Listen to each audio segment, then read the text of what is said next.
Nearly 2 years ago, I was asked by Rockport Publishers if I'd like to write a book entitled Universal Principles of Art.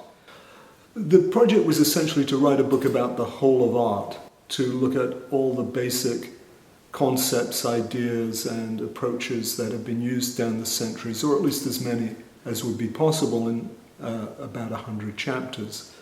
So I hesitated for a moment and I thought, well, really, this is a great project to take on. I'm an artist myself. I trained through the British art school system, finishing at the Royal College of Art, and I've shown my paintings for about 35 years in the United States and around the world.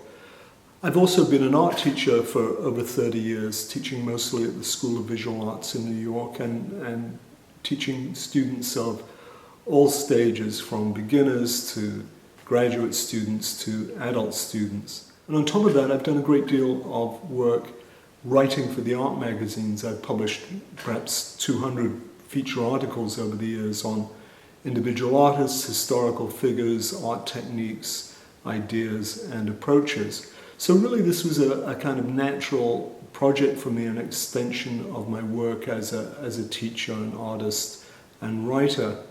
But it was a very broad piece to take on and presented some challenges. I agreed with the publisher right away that it would not be an academic book, that this would be a book that anyone could read, that it would be written simply and clearly, that it wouldn't be prey to art jargon or art speak kind of language, which can sometimes be rather mannered and obscuring. So this is a book that anyone can pick up, anyone who's interested in art, who is interested in making art, is interested in going to the museum and enjoying art more. It quickly gets anybody a grasp of the basic ideas and mechanics of making art in a very broad sense. Let's look at the chapter on Expressionism, which I titled The Emotive Object. We begin with an encapsulation of the idea, an extended definition, if you will, describing exactly what Expressionism is. We then go on to look at a series of strategies or approaches that artists have used over the years in order to bring this idea to life. So we mesh the practical strategies, how the artist is making things, with the overall idea and show how they relate. There's also a small box on the history of Expressionism, and obviously this is going to be rather brief and not in any way inclusive, but at least give someone a way to begin to find out about the history of Expressionism. Across the page we have reproductions showing Expressionism in action, along with captions which describe each of the individual works more fully. Every chapter in the book is laid out like this. There are 100 of them. Each takes up 2 pages, a page of text and a page of the reproductions illustrating the idea. So basically the reader can get in and out of these ideas very quickly.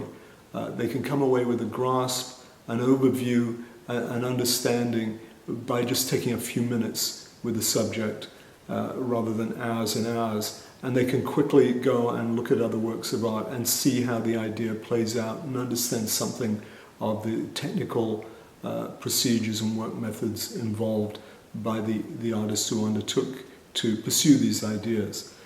There's also a few chapters on basic techniques and some chapters on broad historical movements like Romanticism or Classicism or Impressionism, so that people have at least a sense of how those movements fit together in the history of Western art anyway.